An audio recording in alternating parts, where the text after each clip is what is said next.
Content Studio includes a workflow that makes it easier for you and your colleagues to identify the editorial stage of a specific content item. Each content item goes through several stages, marked by visual cues and textual information in the Content Navigator. The visual cues include invalid, which means that a mandatory field is not filled out. In progress, which means the content is in draft mode. This is when an article is being written or an image is being edited. Ready for publishing, which means the content creator now thinks the content is ready and has marked it to be published. Note: only content items marked as ready can be published. The system does not allow content in progress to be published.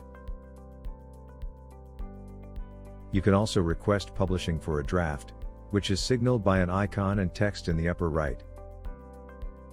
After a content item is published, all visual cues disappear.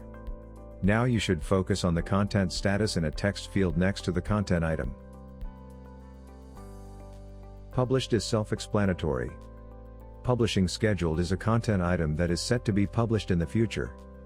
Modified is a published item, but with new, unpublished changes. Moved is a published item with a new, unpublished path. Unpublished is a previously published content item. Publishing expired is an item that has reached its set expiration date.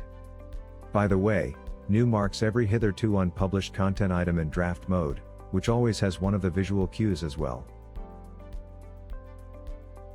Let's follow a blog post from start to finish through the workflow. When you first create a post, it is marked visually with a red invalid, and textually as new. When we start to fill in all required fields, the post is marked visually as a yellow in progress.